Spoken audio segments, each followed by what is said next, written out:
Hello all of you, welcome to EduGrown. I'm your economics educator. So last chapter हमने discuss किया था about economic reforms. आज हम discuss करेंगे उसके MCQs.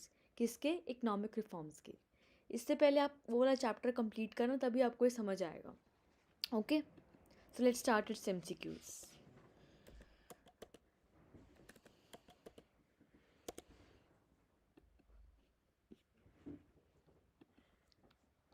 Okay, so the first question is,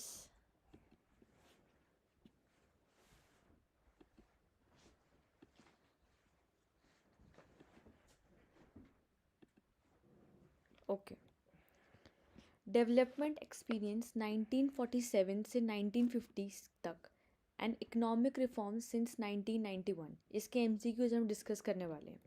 okay, the first question is the main reason for stagnation in the agriculture sector during the British rule was.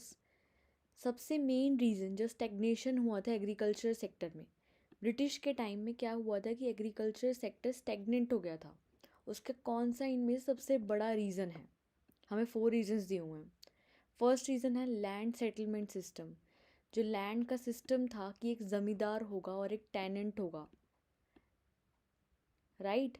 एक ज़मींदार होगा और एक टेनेंट होगा. जो वो वाला रिलेशनशिप था कि टेनेंट ज़मींदार को एक रेंट पे करेगा और ज़मींदार को रेंटल इनकम आती रहेगी हमेशा की. क्या वो इसका रीज़न था स्टेग्नेशन का एग्रीकल्चर सेक्टर में? और दूसरा रीज़न है कि इंडस्ट्रियलाइजेशन, डी इंडस्ट्रियलाइजेशन. कि हमने जो इंडस्ट्रीज़ को कहा था कि पहले तुम सारा सामान नहीं बना सकती, बट उनको पावर मिल गई थी कि बाद में बना सकती हैं सारी इंडस्ट्री सामान. क्या वो रीज़न था एग्रीकल्चर सेक्टर में स्टेगनेंट होने का? और थर्ड रीज़न है लैक ऑफ टेक्नोलॉजी. जो टेक्नोलॉजी की कमी थी हमारे पास, वो रीज़न था एग्रीकल्चर सेक्टर स्टेगनेंट होने का. या डी रीज़न है कमर्शलाइजेशन ऑफ एग्रीकल्चर. कमर्शलाइजेशन का मीनिंग होता है कि जब हम क्रॉप्स को प्रोड्यूस करते हैं मार्केट में सेल करने के लिए, हम खुद की कंजप्शन के लिए यूज़ नहीं कर रहे हैं, बट उसको यूज़ कर रहे हैं मार्केट में सेल करने के लिए, तो उससे हम कहते हैं कमर्शलाइजेशन ऑफ एग्रीकल्चर. इनमें से हमें बताना है कि कौन सा रीज़न था एग्रीकल्चर सेक्टर का स्टेगनेंट होने का ब्रिटिश रूल में. तो इसका करेक्ट आंसर है ए, land settlement system.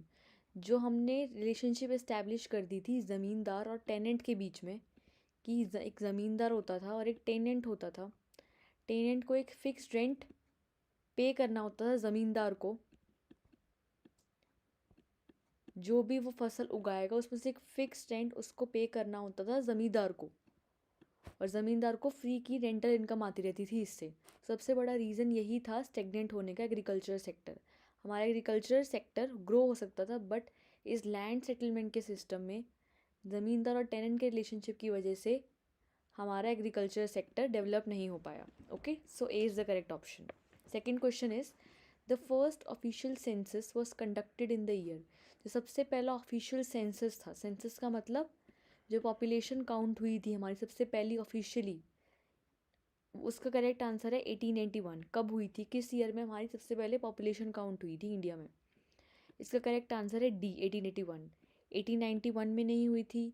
1921 B, no. Correct, डिसकरेक्ट ऑप्शन सी, 1781, नो. इसका करेक्ट आंसर है 1881. 1881 से पहले कोई ऑफिशियल सेंसस कंडक्ट नहीं हुआ था इंडिया में. हमारे को पता नहीं था कि कितनी हमारी पॉपुलेशन है, बट 1881 में क्या हुआ था कि हमारा ऑफिशियल सेंसस कंडक्ट हुआ था. उसके बाद ही हमें पता चला था कि हमारी जो पॉपुलेशन है उसमें कितनी ज़्यादा इनइक्वालिटीज़ हैं, कि जो रिच आदमी है वो रिच होए जा रहा है और जो पुअर है वो पुअर होता जा रहा है. तो कितनी ज़्यादा इनइक्वालिटीज़ हमें इस सेंसस के बाद ही पता चली थी. ओके, हमें इससे पता चली थी कि हमारी पॉपुलेशन कितनी अनईक्वल है.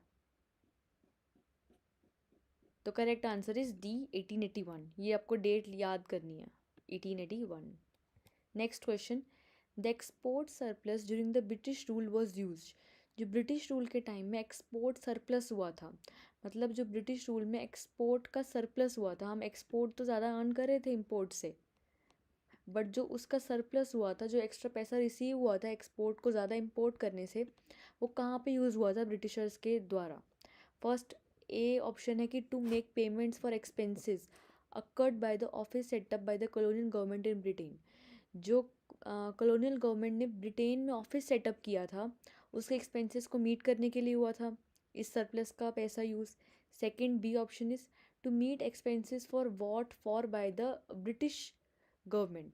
ब्रिटिश गवर्नमेंट ने वॉर फॉट किए थे उसके एक्सपेंसेस का खर्चा उठाने के लिए हुआ था। थर्ड है to import invisible items. Invisible items का मतलब होता है जो सर्विसेज होती हैं उसको अगर हमने इम्पोर्ट करवाया है ब्रिटिश के कंट्रीज़ में, उसके लिए होता था ये पैसा यूज़। तो इसका करेक्ट आंसर है D. D is all of the above. ये तीनों चीज़ों में एक्सपोर्ट सरप्लस का पैसा यूज़ होता था।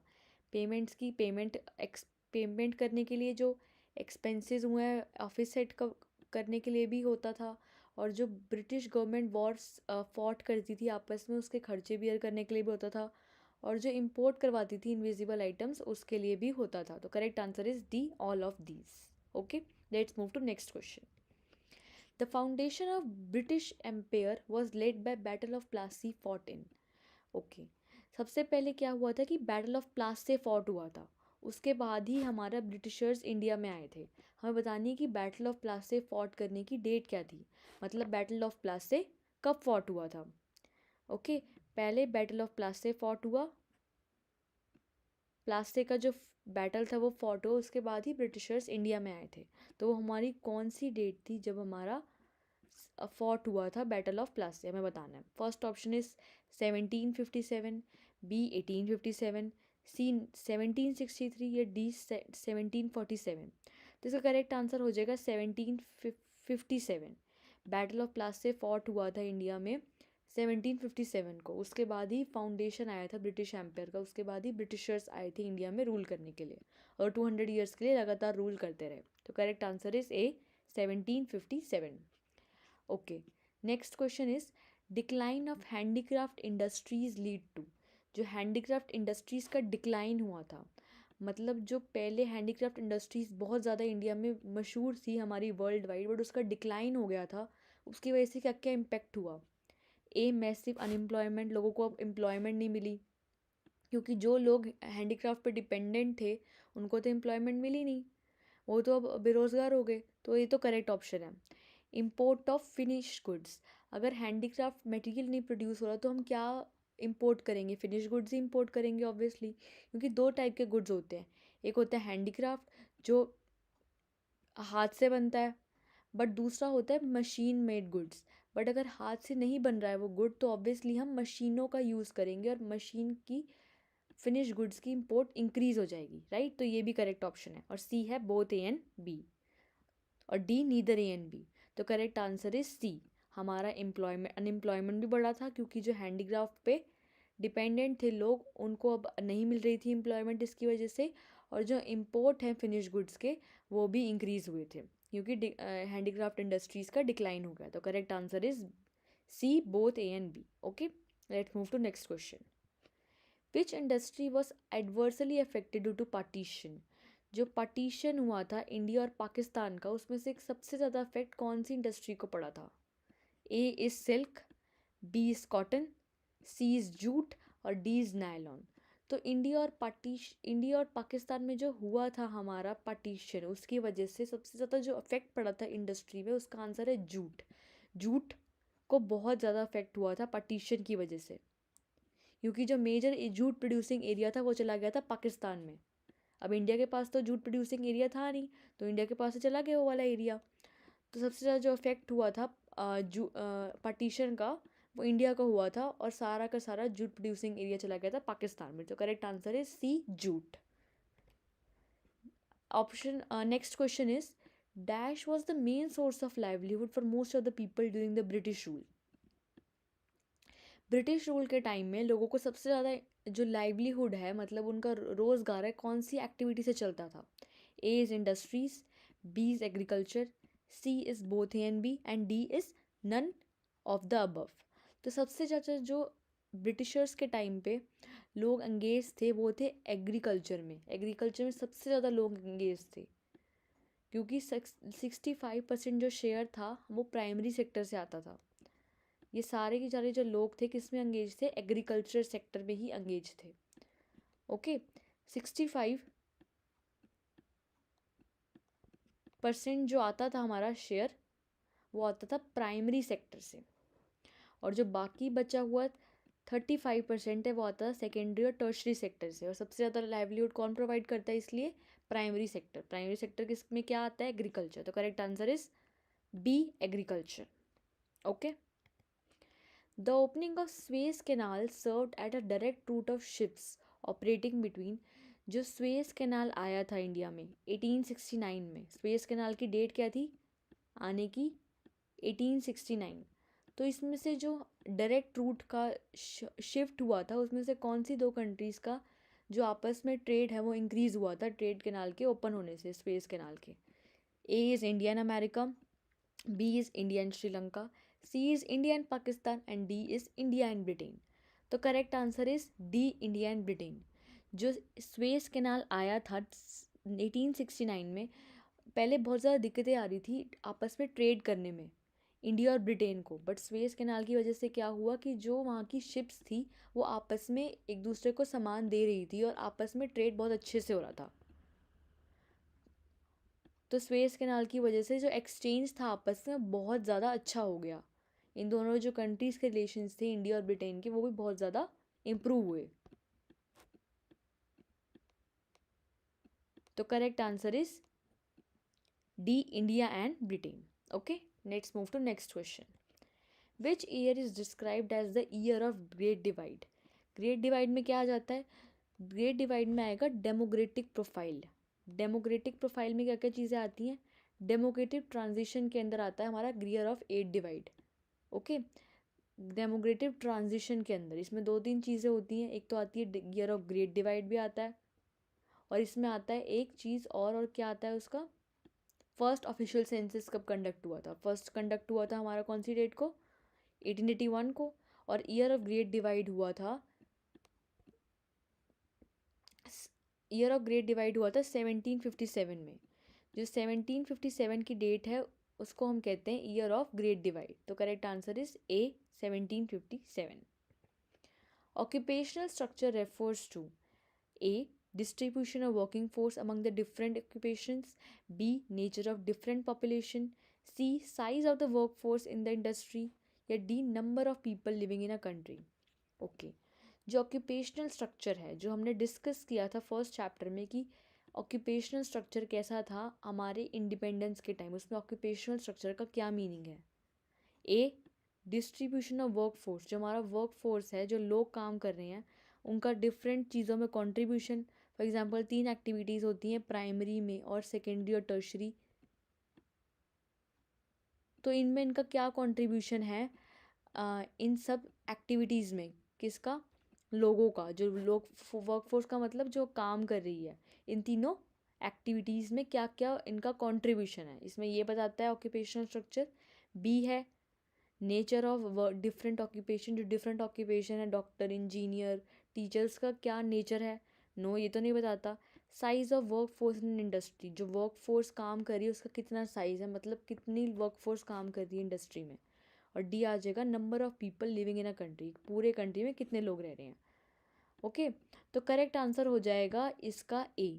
हमें ऑक्यूपेशनल स्ट्रक्चर यही बताता है कि एक पर्टिकुलर पॉइंट ऑफ टाइम में जो डिफरेंट सेक्टर्स हैं, प्राइमरी सेक्टर, सेकेंडरी सेक्टर और टर्शरी सेक्टर, उसमें कितने लोग डिफरेंट एक्टिविटीज़ में एंगेज्ड हैं। तो correct answer is a, occupational structure.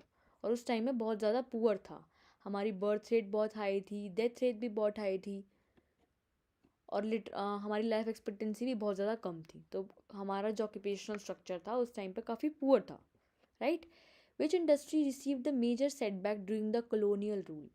किस इंडस्ट्री को सबसे ज़्यादा अफेक्ट हुआ था कॉलोनियल रूल के टाइम पे। कॉलोनियल रूल का मतलब होता है कि ब्रिटिश रूल। कौन सी इंडस्ट्री सबसे ज़्यादा सेटबैक हुई थी, सबको बहुत ज़्यादा नुकसान हुआ था किस इंडस्ट्री को।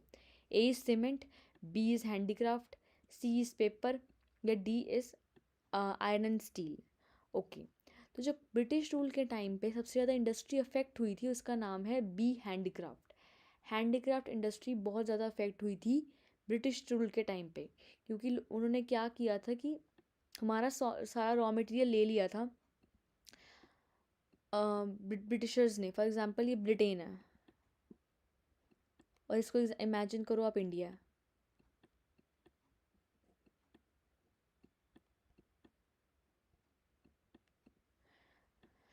तो क्या किया था कि ब्रिटेन ने इंडिया को एक कॉलोनी बना दी थी। उन्होंने कहा था कि आप अपना सारा का सारा रॉ मटेरियल हमारे पास दो, हम आपको सारा का सारा रॉ मटेरियल देंगे। सस्ते रेट पे मंगवाते थे ब्रिटिशर्स इंडिया से, और जो रॉ मटेरियल उनके पास आता था उससे जो वो प्रोड्यूस करेंगे वो महंगे रेट पे दे देते थे इंडिया को। तो इंडिया तो दोनों तरफ से एक्सप्लॉइट हो रहा है, अपने रॉ मटेरियल दे रहा है सस्ते रेट पे, और उसको जो मिल रहा है रिटर्न में वो बहुत ज़्यादा महंगे रेट पे है, राइट। तो सबसे ज़्यादा जो इफेक्ट हुआ था इसका क्या हुआ था कि पूरी कंट्री में सबसे ज़्यादा कैपिटल गुड्स आ गए थे, जो ब्रिटेन गुड्स थे वही आ गए थे, क्योंकि वो टैक्स नहीं चार्ज करते थे इन सब चीज़ों पे। तो जो अगर पूरी कंट्री में कैपिटल गुड्स आ जाएंगे, सबसे ज़्यादा इफेक्ट किस पे होगा? हैंडीक्राफ्ट में, जो लोग हाथ से चीज़ें बनाते थे, सबसे ज़्यादा इफेक्ट उस पर ही होगा, क्योंकि पूरी कंट्री में कैपिटल गुड्स आ गए थे ब्रिटिशर्स की वजह से, क्योंकि उन्होंने इंडिया पे एक डबल एक्सप्लोटेशन किया था। तो करेक्ट आंसर इज बी, सबसे ज़्यादा इंडस्ट्री अफेक्ट हुई थी इसकी वजह से, हैंडीक्राफ्ट की। Let's move to next question. India's jute industry suffered heavily due to dash after partition. Okay, जो इंडिया की जूट इंडस्ट्री थी सफर्ड हैविली, उसको सबसे ज़्यादा सफ़र क्यों हुआ था, किस चीज़ की वजह से हुआ था पार्टीशन के बाद? ओके, क्या चीज़ उनमें आई थी कि जूट इंडस्ट्री को इतना ज़्यादा नुकसान हुआ था? A, lack of raw material, no, उनको रॉ मटेरियल की कोई कमी नहीं थी। बी, फेमीन्स, सी, अर्थक्वेक्स, या डी, नन ऑफ दीज। तो जब हमारी जूट इंडस्ट्री में पटिशन के बाद एक फेमीन आए थे, उसमें सबसे ज़्यादा क्या हुआ था कि फेमीन आए थे और फ्लड्स आ गए थे बहुत ज़्यादा एक्सेस क्वांटिटी में। तो फ्लड्स आने से क्या हुआ था कि पूरी कंट्री में जो सप्लाई है वो बहुत ज़्यादा हैम्पर हो गई थी, और इसलिए जूट इंडस्ट्री ने बहुत ज़्यादा सफ़र किया है फेमीन आने की वजह से। तो जो अफेक्ट हुआ है फेमिन इंडस्ट्री को जूट की वजह से हुआ है। तो correct answer is B, famines. Okay, let's move to next question.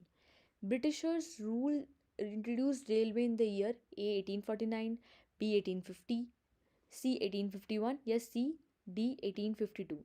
जब ब्रिटिशर्स ने पूरी कंट्री में रेलवे का इंट्रोडक्शन हुआ था, उस रेलवे के इंट्रोडक्शन से उनको क्या हुआ था कि जो जोग्राफिकल बैरियर्स थे, कल्चरल बैरियर्स थे, बहुत ज़्यादा कम हो गए थे, क्योंकि पहले लोग ज़्यादा लॉन्ग जर्नी नहीं करते थे, बट उन्हें पता चला कि पूरी कंट्री में रेलवेज़ आ गए हैं, तो वो लॉन्ग डिस्टेंस ट्रैवल करने पड़े।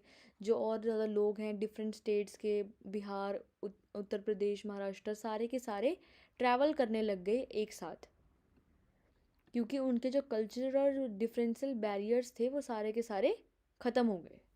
ओके, तो जो ब्रिटिशर्स ने रेलवे का इंट्रोडक्शन किया था वो कौन से ईयर में किया था, हमें बताना है। 1849, 1850, 1851, या 1852। तो correct answer is A, B, 1850। हमने 1850 में ब्रिटिशर्स ने इंडिया में रेलवे का इंट्रोडक्शन किया था। Next move to next question. More than half of India's foreign trade was restricted to. जो इंडिया का फॉरेन ट्रेड होता था, जो हम फॉरेन के साथ ट्रेड करते थे, फॉर एग्जाम्पल अगर ये इंडिया है और ये फॉरेन है, तो सबसे ज़्यादा जो ट्रेड हो रहा है इंडिया का वो फॉरेन में किसके साथ होता था? जो आपस में ट्रेड होता था इंडिया का किसके साथ होता था सबसे ज़्यादा? A is China, B is Britain, C is Korea, and D is Sri Lanka. तो सबसे ज़्यादा जो ट्रेड होता था इंडिया का फॉरेन में वो होता था ब्रिटेन के साथ, क्योंकि ब्रिटेन ही सबसे ज़्यादा ट्रेड करता था। वो ब्रिटेन क्या करता था कि जो इंडिया के रॉ मटेरियल है सस्ते रेट पे ले लेता था, और जो वहाँ की इंडस्ट्रीज़ हैं उनको वहाँ पे बनाता था और महंगे रेट में इंडिया में बेच देता था। तो सबसे ज़्यादा जो हमारा होता था आपस में ट्रेड वो होता था ब्रिटेन के साथ ही। तो correct answer is B, Britain. When was the planning commission set up? जो हमारी कंट्री में प्लानिंग की कमीशन आई थी, प्लानिंग कमीशन ने क्या किया था कि जो प्लानिंग के मैटर्स हैं कि किस चीज़ में क्या हमें प्लान करना है वो सेटअप किया था, राइट। और वो जो प्लानिंग कमीशन आई थी वो किस ईयर में आई थी? A is 1949, B is 1950, C is 1956, और डी इज़ 1850। तो 1850 में तो क्या हुआ था, रेलवेज़ आए थे। बट प्लानिंग कमीशन कौन से ईयर में सेटअप करी थी? तो करेक्ट आंसर इज़ 1950।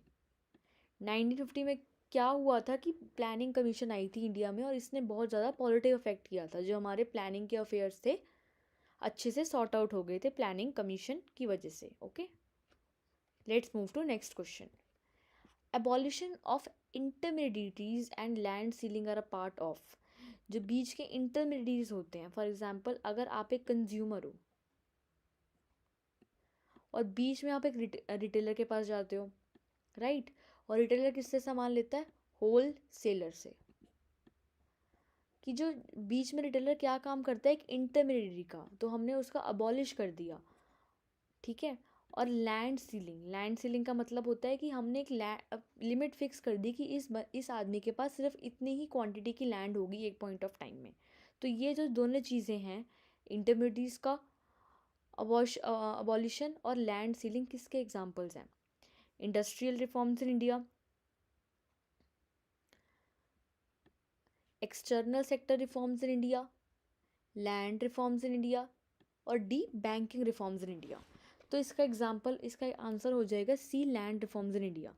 जो एबॉलिशन है इंटरमीडिएटरीज का, जो बीच के मिडिल मैन होते हैं उनका एबॉलिशमेंट, और लैंड सीलिंग मतलब एक लिमिट फिक्स कर दी कि इतना ही हमारे पास लैंड होगा एक पर्टिकुलर आदमी के पास। तो ये दोनों एग्जाम्पल्स हो जाएंगे लैंड रिफॉर्म्स के। तो correct answer is C, land reforms in India. Which of the following is not a goal of 5 year plan. 5 year plan जो आया था हमारी कंट्री में, वो आया था 1950 से 1956 तक। उसके कुछ गोल्स थे। उनके कौन कौन से गोल्स थे? ग्रोथ भी था, इक्विटी भी था, मॉडर्नाइजेशन भी था। बट सी, लैंड रिफॉर्म्स इसका गोल नहीं था। तो correct answer is C, land reforms. और ग्रोथ में क्या था कि हमें पर कैपिटा इनकम इंक्रीज करनी है पूरी कंट्री की। ओके, वो कैसे इंक्रीज हो सकती है कि कैपिटल इंक्रीज हो जाए हमारी कंट्री के, एक्सपोर्ट्स इंक्रीज हो जाएं, इंपोर्ट्स इंक्रीज हो जाएं। ओके, तो इसमें यही था ग्रोथ में। और मॉडर्नाइजेशन का मतलब है कि हमें अपनी आउटलुक बदलनी है। जो वुमेन को ट्रीट करते हैं पीछे ट्रीट करते हैं मेन से, बट उनको हमें साथ साथ लेके चलना है। और इक्विटी में भी यही था कि हमें अपने सोशल आउटलुक को चेंज करना है। बट जो लैंड रिफॉर्म्स था उसमें गोल नहीं था वो 5 ईयर प्लान का। तो correct answer is C, land reforms. Capitalist economy are owned and controlled by. 3 type की इकोनॉमीज होती हैं, कैपिटलिस्ट, सोशलिस्ट और मिक्स्ड इकोनॉमी। कैपिटलिस्ट इकोनॉमी का मतलब क्या होता है? जिसमें जो मीन्स ऑफ प्रोडक्शन है वो कंट्रोल करती है कौन? Private sector. जो सारे डिसीजंस हैं मेजर कि कहाँ पे कौन सी चीज़ बनेगी वो लेती है सिर्फ और सिर्फ प्राइवेट सेक्टर। बट कौन सी कंट्री है सोशलिस्ट इकोनॉमी? एक ऐसी इकोनॉमी है जिसमें सारे के सारे डिसीजंस और जो मेजर इंपॉर्टेंट डिसीजंस है वो लेती है गवर्नमेंट सेक्टर, राइट। और मिक्स्ड इकोनॉमी का मतलब है कि दोनों, ये इकोनॉमी कैपिटलिस्ट इकोनॉमी भी है और सोशलिस्ट इकोनॉमी भी है। मतलब इसमें ज़्यादातर गवर्नमेंट डिसीजंस लेती है, बट कभी कभार प्राइवेट सेक्टर भी आ जाता है डिसीजंस लेने के लिए। तो बस जो कैपिटलिस्ट इकोनॉमी का इसमें मेन पूछा है, इसमें सारे डिसीजंस कौन लेती है? Private sector. ओके, पब्लिक के लिए आ जाएगा सोशलिस्ट और बोथ में आ जाएगा मिक्स्ड। यहाँ पे सोशलिस्ट और यहाँ पे आ जाएगा मिक्स्ड इकोनॉमी। और इंडिया ने उस टाइम पे मिक्स्ड इकोनॉमी अडॉप्ट करी थी क्योंकि जवाहरलाल नेहरू ने कहा था कि हमें मिक्स्ड इकोनॉमी हमारे लिए बिल्कुल सूटेबल है, right. India adopted the dash economic system. ये वही क्वेश्चन आ गया जो मैंने लास्ट उसमें डिस्कस किया था कि इंडिया ने कौन सी टाइप ऑफ इकोनॉमी एस्टैब्लिश करी थी। A is capitalist, B is mixed, C socialist, या D is none of the above. अब कैपिटलिस्ट इकोनॉमी कौन सी होती है? जिसमें सारे मीन्स ऑफ प्रोडक्शन की कौन सा आउटपुट कब प्रोड्यूस होगा और कौन सी चीज़ें उन्हें कब प्रोड्यूस करनी है वो सारा का सारा कौन देखेगा? Private sector. मिक्स्ड में दोनों देखते हैं, प्राइवेट भी और पब्लिक भी, राइट। और सोशलिस्ट में सारा का सारा कंट्रोल होता है पब्लिक के पास। बट इंडिया ने उस टाइम पे मिक्स्ड इकोनॉमी अडॉप्ट करी थी। उसने देखा था कि उसका जैसे पैटर्न चल रहा है कि उसे अभी अभी जस्ट इंडिपेंडेंस मिली है और उसमें कुछ फीचर्स पब्लिक के भी थे, कैपिटलिस्ट के भी थे और सोशलिस्ट के भी थे। इसलिए जवाहरलाल नेहरू ने सजेस्ट किया कि इंडिया के लिए मिक्स्ड इकोनॉमी सबसे सूटेबल सिस्टम है। तो correct answer is B, mixed economy. The first 5 year plan was launched for a period from, जो हमारी कंट्री में फर्स्ट 5 ईयर प्लान आए थे इंडिपेंडेंस मिलने के बाद, क्योंकि 1947 के बाद तो लोग सोच रहे थे कि क्या हम इकोनॉमी वर्क करेगी इसके बाद उनका क्या मेथड होना चाहिए इकोनॉमी का वर्क करने के लिए। तो सबने सजेस्ट किया कि हमारे कंट्री में 5 ईयर प्लान्स आने चाहिए। वो प्लान्स आने की डेट क्या थी? A is 1948 to 1953, B is 1959 to 1954, 1951 to 1966 and D is 1955 to 1960। तो ऑब्वियसली ये 5 ईयर प्लान्स हैं, तो इसकी ड्यूरेशन भी 5 ईयर्स के लिए होगी। और इसमें कौन कौन से ऑब्जेक्टिव्स थे? इसमें इक्विटी था हमारा मेन ऑब्जेक्टिव, सेल्फ रिलायंस था, ग्रोथ था और मॉडर्नाइजेशन था, right. Self realization, growth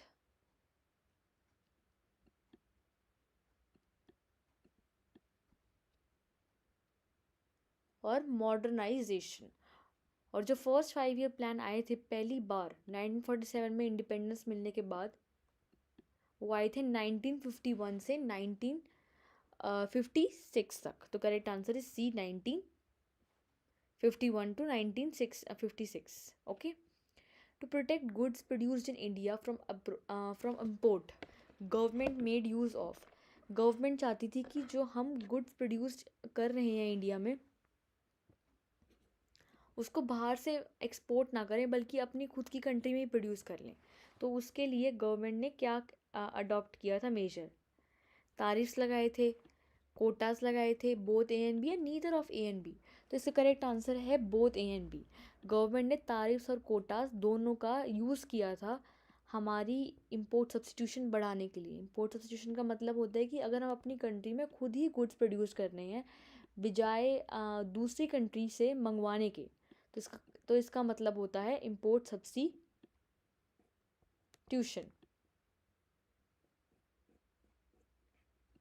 right. तो उसके लिए गवर्नमेंट ने कौन कौन से स्टेप्स लिए थे? गवर्नमेंट ने कोटा लगाए थे, गवर्नमेंट ने कोटा लिमिट फिक्स कर दिया था कि इतना ही हम प्रोड्यूस कर सकते हैं। और तारीफ़ लगाए थे, तारीफ़ का मतलब होता है कि अगर हम कोई भी सामान अगर इंपोर्ट करवाएंगे बाहर से तो उसके लिए हमें एक टैक्स देना पड़ेगा। अगर हम टैक्स देंगे तो ऑब्वियसली हम वो वाला सामान नहीं मंगवाएंगे, अपनी खुद की कंट्री में प्रोड्यूस कर लेंगे बजाय टैक्स देने के। तो कोटा और तारीफ दोनों का यूज़ किया था गवर्नमेंट ने। तो correct answer is C, both A and B. जो the following is not a central problem of the economy, एक पूरी कंट्री के 3 सेंट्रल प्रॉब्लम्स होते हैं। व्हाट टू प्रोड्यूस भी होता है, हाउ टू प्रोड्यूस भी होता है और what for whom to produce भी होता है। ओके। व्हाट में आ जाएगा कि हमने प्रोड्यूस क्या करना है, कौन से गुड्स प्रोड्यूस करने हैं, कैपिटल गुड्स प्रोड्यूस करने हैं या तो कंज्यूमर गुड्स प्रोड्यूस करने हैं। क्योंकि अगर कैपिटल गुड्स ज़्यादा हो जाएंगे, मशीनरी वगैरह, तो कंज्यूमर गुड्स जो हैंडमेड गुड्स है वो कम हो जाएंगे। अगर कंज्यूमर ज़्यादा हो जाएंगे गुड्स, हैंडीक्राफ्ट वगैरह, तो जो कैपिटल मशीनें हैं वो कम हो जाएंगी। तो हम डिसाइड करना है कि हमें प्रोड्यूस क्या करना है। और हाउ टू प्रोड्यूस में आ जाएगा कि कौन सी टेक्निक यूज़ करनी है। लेबर, 2 टाइप की टेक्निक्स होती हैं, labour intensive and capital intensive techniques. Labour intensive का मतलब है कि सारा का सारा काम लेबर द्वारा हो रहा है, और कैपिटल का मतलब होता है कि सारा काम मशीन्स कर रही हैं।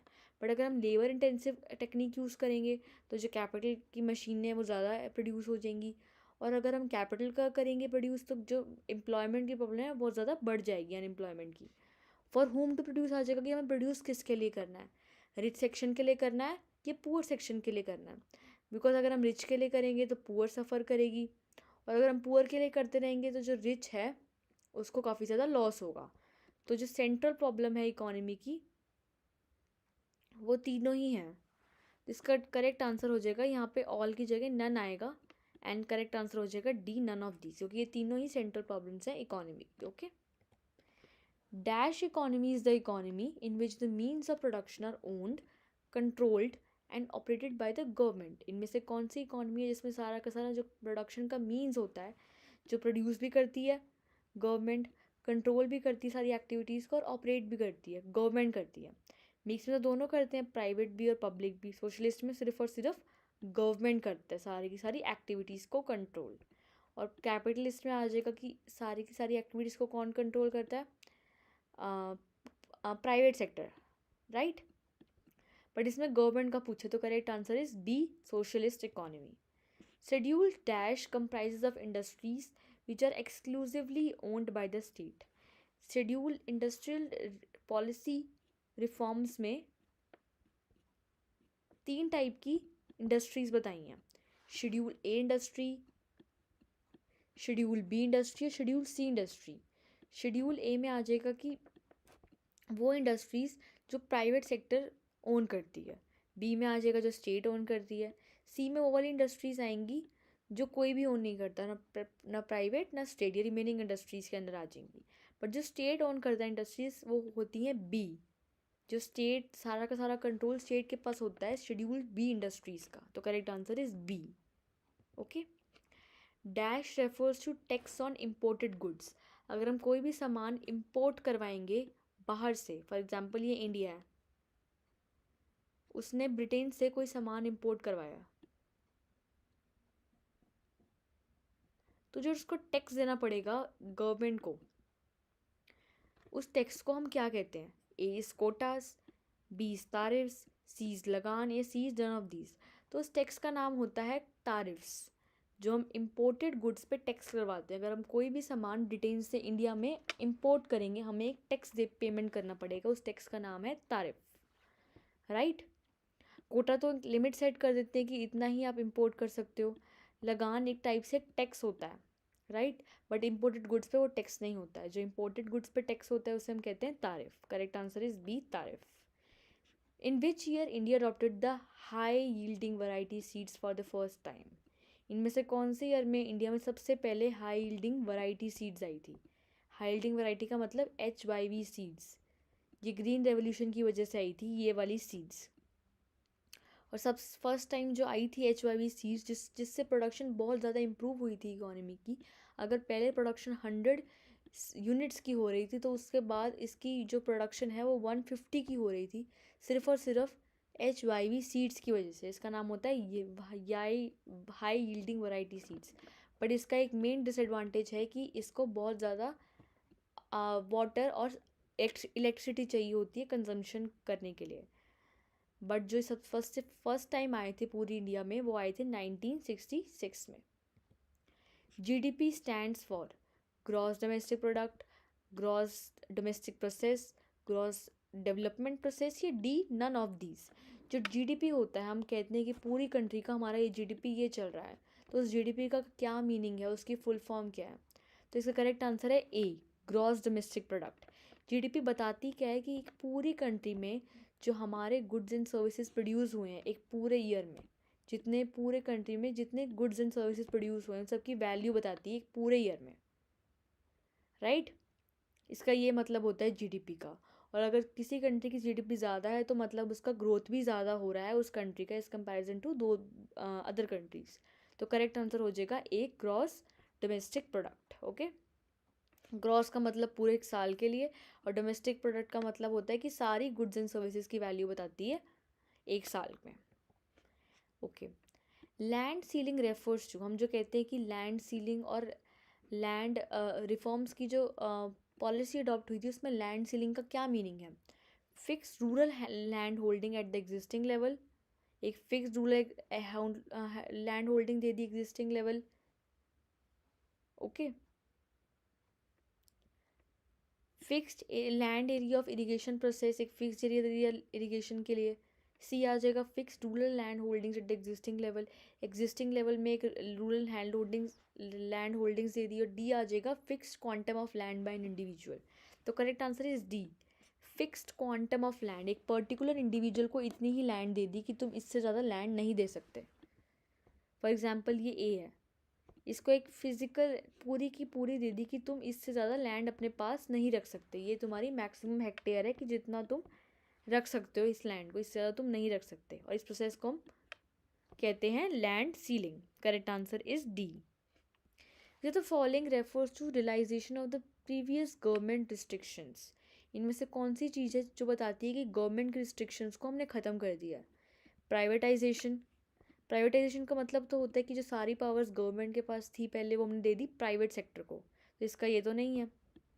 ग्लोबलाइजेशन का मतलब है कि हमने सारी की सारी इकोनॉमीज़ को इंटीग्रेट कर दिया, राइट, तो इसका ये भी नहीं है। और डिसइन्वेस्टमेंट का मतलब है कि हमने क्या कर दिया कि हमने जो हमारे पास शेयर था पब्लिक सेक्टर का, हमने वो सेल करके प्राइवेट को दे दिया। कुछ शेयर पब्लिक सेक्टर का हमने प्राइवेट के पास दे दिया। और लिबरलाइजेशन का ये मतलब होता है कि जो गवर्नमेंट के पास रिस्ट्रिक्शंस थी उसको हमने बहुत ज़्यादा रिलैक्स कर दिया। तो correct answer is D, liberalisation.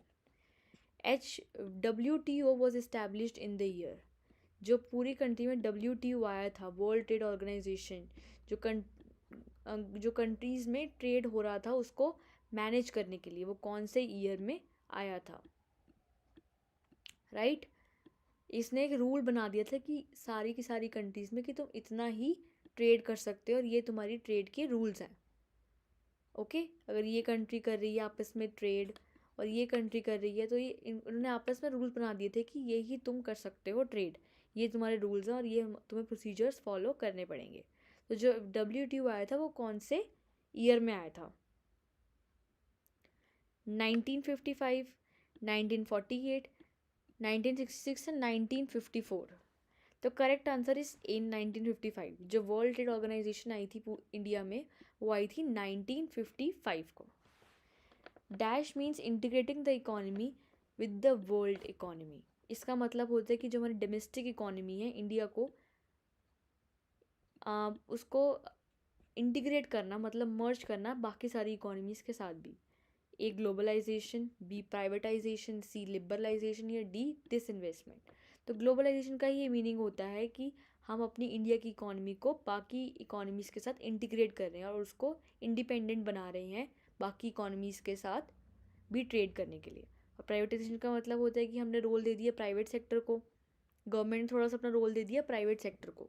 और लिबरलाइजेशन का मतलब होता है कि जो गवर्नमेंट के पास रिस्ट्रिक्शंस थी उसको हमने फ्री कर दिया। गवर्नमेंट के पास काफ़ी सारी रिस्ट्रिक्शंस होती थी ट्रेड और एक्सपोर्ट करने का, बट उस रिस्ट्रिक्शंस को हमने ख़त्म कर दिया। और डिसइन्वेस्टमेंट का मतलब कि थोड़ा सा पार्ट जो हमने पब्लिक के पास था उसको हमने सेल कर दिया प्राइवेट के पास। और इंटीग्रेट कौन करता है वर्ल्ड इकोनॉमी को डोमेस्टिक इकोनॉमी के साथ? एक globalisation. Trade between two countries is called is known as, जो दो कंट्रीज़ के बीच में ट्रेड होता है, ये ए कंट्री है ये बी कंट्री है, इसके बीच में जो आपस में ट्रेड हो रहा है इन दो कंट्रीज़ के बीच में, उसको हम क्या कहेंगे?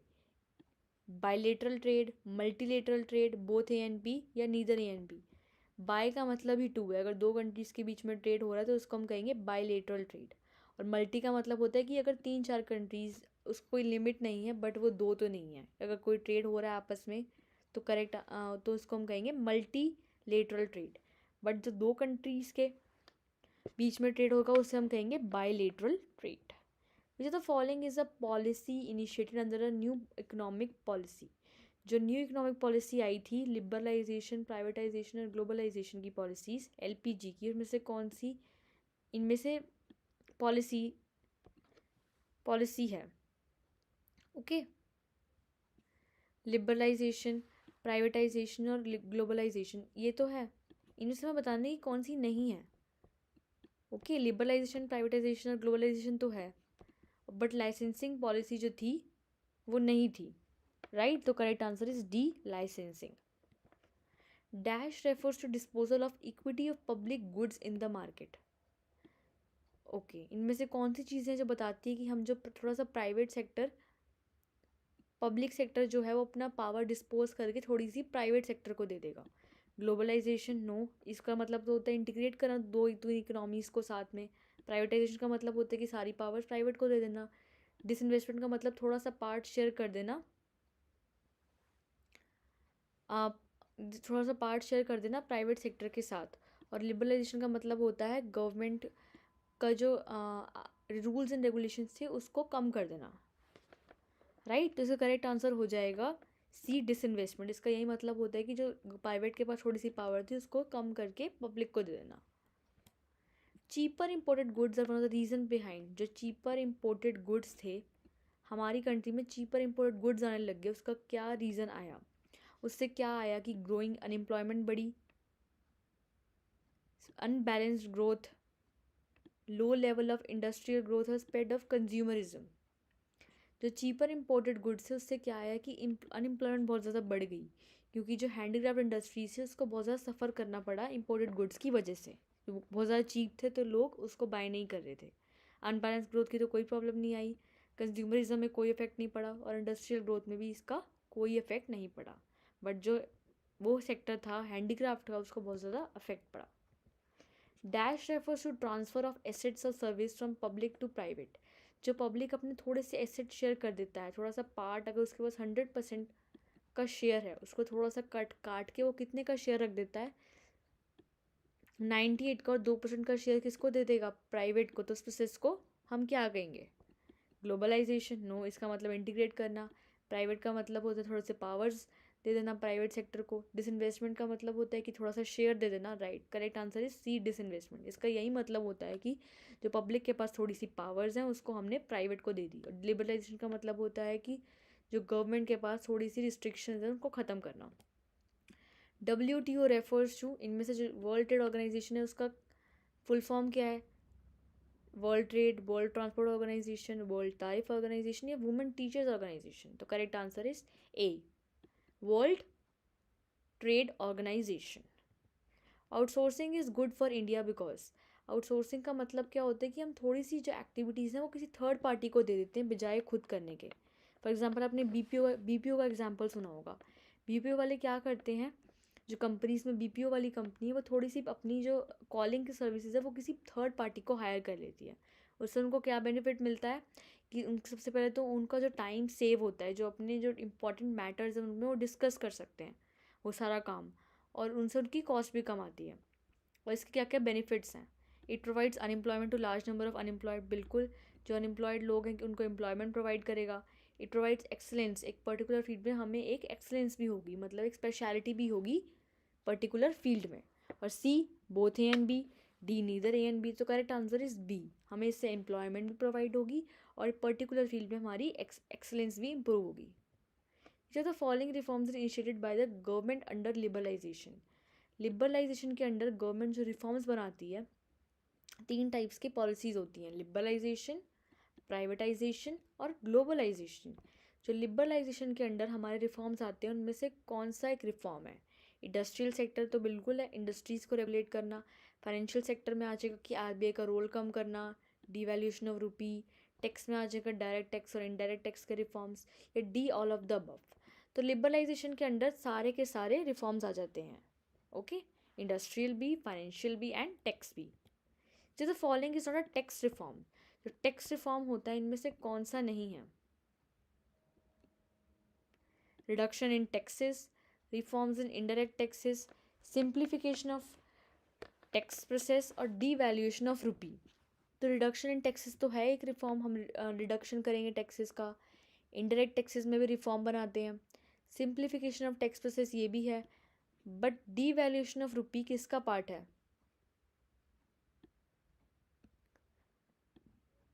डीवैल्यूएशन ऑफ रूपी तो फाइनेंशियल सेक्टर रिफॉर्म का पार्ट है, तो टैक्स रिफॉर्म के अंडर डीवैल्यूएशन ऑफ रूपी नहीं आएगा। तो correct answer is D, devaluation of रूपी।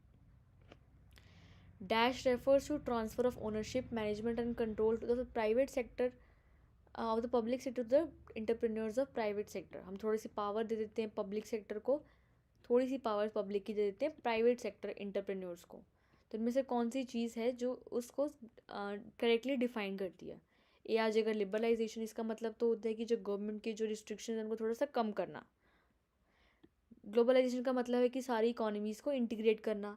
प्राइवेटाइजेशन का मतलब है कि थोड़े से जो पावर्स हैं पब्लिक की प्राइवेट को दे देना। राइट, तो correct answer is C, privatisation. That refers to contracting some of the services to the third party which are earlier perform by the organisation. इनमें से कौन सी चीज़ बताती है कि हमने किसी थर्ड पार्टी को हायर कर लिया बजाय वो काम खुद से करने से? ए, आउटसोर्सिंग। राइट, इसका करेक्ट आंसर ए, आउटसोर्सिंग ही है। यही बताती है कि हमने किसी थर्ड पार्टी को हायर कर लिया बजाय वो एक्टिविटी खुद करने से। राइट, तो correct answer is A, outsourcing. Dash involves deregulation and reduction of government controls and greater autonomy of private investment to make the economy more productive. इनमें से कौन सी चीज़ बताती है कि हमने रिडक्शन गवर्नमेंट के कंट्रोल को कम कर देना है और मोर पावर देनी है प्राइवेट इन्वेस्टमेंट को इकोनॉमी को कॉम्पिटिटिव बनाने के लिए? A globalisation, B privatisation, C liberalisation या D none of the above? तो करेक्ट आंसर है सी लिबरलाइजेशन। लिबरलाइजेशन ही बताती है कि हमने जो गवर्नमेंट कंट्रोल्स हैं उसको बहुत ज़्यादा रिड्यूस कर देना है और जो प्राइवेट सेक्टर है उसको इन्वेस्टमेंट को इम्प्रूव करना है ताकि हमारी इकॉनमी बहुत ज़्यादा कॉम्पिटिटिव बन पाए। तो correct answer is C liberalisation. The following industries are reserve for the public sector. कुछ इंडस्ट्रीज पब्लिक के लिए पहले से ही रिजर्व्ड हैं, तो इनमें से कौन सी इंडस्ट्रीज़ हैं वो जो रिजर्व्ड हैं? हमने 17 में से सिर्फ और सिर्फ 3 इंडस्ट्रीज़ को पब्लिक के हाथ दे दिया था, सारी की सारी प्राइवेट को दे दी थी, बट 3 इंडस्ट्रीज़ तो पब्लिक के हाथ ही थी। उन 3 में से कौन कौन सी थी? डिफेंस इक्विपमेंट, जो डिफेंस की पावर्स होती हैं वो तो थी पब्लिक के पास। एटॉमिक एनर्जी जनरेशन, जो एटॉमिक एनर्जी है, जो यूरेनियम और उन सब की प्रोडक्शन होती है उसको जनरेट करना भी, रिजर्व करना भी पब्लिक सेक्टर के अंडर था। सी सीमेंट, नो सीमेंट तो नहीं था पब्लिक सेक्टर के अंडर, वो तो प्राइवेट के अंडर आ गया था। या D both A and B? तो correct answer is D both A and B. Defence की इक्विपमेंट भी पब्लिक सेक्टर के पास थी और इकोनॉमिक जनरेशन भी पब्लिक के पास थी। How many industries are reserve for public sector at the time of deregulation of industrial sector in 1991? हमने जो डीरेगुलेशन कर दिया था उसमें से पब्लिक के पास कितनी हमारी रिजर्व थी इंडस्ट्रीज़? राइट, पहले 17 थी, ये पहले की बात हो रही है, बट बाद में हमने 3 कर दी थी। उसमें से 3 में कौन कौन सी चीज़ें थी? डिफेंस की थी, एटॉमिक एनर्जी की थी, राइट। उस पहले तो 17 थी ना, तो करेक्ट आंसर इज ए 17। पहले की बात पूछी है, A17, B18, C19 या D20। तो ये इंडस्ट्रीज़ पब्लिक सेक्टर के लिए रिजर्व थी उस टाइम पे, ओके, जब हमारा डीरेगुलेशन हुआ था इंडस्ट्रियल सेक्टर का 1991 में। The following institution regulates the financial sector in India. इनमें से कौन सा इंस्टीट्यूशन है जो पूरी कंट्री का फाइनेंशियल इंस्टीट्यूशन है उसको रेगुलेट करता है, पूरे फाइनेंसेस को मैनेज करता है? ए सेबी, सेबी तो नहीं करता। नबार्ड, नो, नबार्ड तो उससे रिलेटेड है, हमारे फार्मर से रिलेटेड है। एसबीआई, एसबीआई तो एक सिर्फ और सिर्फ एक ब्रांच आ गई बैंक की, बट पूरा फाइनेंशियल सिस्टम तो रेगुलेट नहीं करता। बट डी है आरबीआई। आरबीआई जो है वो पूरे फाइनेंशियल सेक्टर को इंडिया में कंट्रोल करता है, राइट। वो देखता है कि कितने फाइनेंसेस कहाँ से आए और पूरे जो फाइनेंशियल सिस्टम है उसको कंट्रोल करता है। तो correct answer is D RBI. The following is a Navratna. इनमें से कौन सा है जो एक नवरत्न है? नवरत्न भी छोटी छोटी कंपनी ही होती है। A Indian Oil Corporation Limited, no. Steel Authority of India Limited, no, it is not Navratna. C is Hindustan aerographics limited, right, ये एक नवरत्न है। हिंदुस्तान ऑरोक्रेटिक्स लिमिटेड, ये एक नवरत्न का पार्ट है। और एयर अथॉरिटी ऑफ इंडिया भी एक नवरत्न नहीं है। तो अगर आपको पूछे कि इनमें से कौन सा एक नवरत्न है तो आप किसका नाम लोगे? हिंदुस्तान एरोनॉटिक्स लिमिटेड, ये एक कंपनी है और ये एक नवरत्न के अंदर आती है। Which sector drives the economic growth of Indian economy? पूरी इंडियन इकोनॉमी में हमने कौन सा सेक्टर सबसे ज़्यादा ग्रो कर रहा है और सबसे ज़्यादा ग्रोथ किस सेक्टर की है? ए एग्रीकल्चर, बी सर्विस, सी इंडस्ट्री या डी कंस्ट्रक्शन? तो एग्रीकल्चर सेक्टर जो है वो सबसे ज़्यादा ग्रोथ प्रोवाइड कर रहा है पूरी इकोनॉमी को। सबसे ज़्यादा शेयर एग्रीकल्चर सेक्टर का है, 65% शेयर है एग्रीकल्चर सेक्टर अकेले का, और बाकी सर्विस और टर्शरी का तो बहुत 35% है बस। इसलिए जीडीपी में कंट्रीब्यूट भी यही सेक्टर कर रहा है। तो correct answer is A agriculture. Service तो 35% कर रहा है, इसलिए ग्रोथ नहीं प्रोवाइड कर पा रहा इंडियन इकोनॉमी को, और कंस्ट्रक्शन सेक्टर भी नहीं कर पा रहा, बट इंडस्ट्री भी नहीं। तो correct answer is A agriculture. Dash is the outcome of liberalisation and globalisation. इनमें से कौन सा जो लिबरलाइजेशन हुआ था? लिबरलाइजेशन का मतलब जो हमने गवर्नमेंट के पास रिस्ट्रिक्शन है उसको ख़त्म कर दिया था, और ग्लोबलाइजेशन का मतलब होता है कि हमने डिफरेंट इकोनॉमीज़ को इंटीग्रेट कर दिया था। इनमें से कौन सी चीज़ इसका आउटकम थी? A globalization, no. Reforms, fiscal policy या WTO? तो correct answer is B reforms. Liberalization और ग्लोबलाइजेशन की वजह से हमारी कंट्री में रिफॉर्म्स आए थे, राइट। तो this completes the chapter. Thank you so much for listening to me. इसके MCQs को आप प्रैक्टिस कर लेना अच्छे से, ओके, तो आपके वो अच्छे से हो जाएंगे। And please like, share and comment to Eddie Growth. Share this video.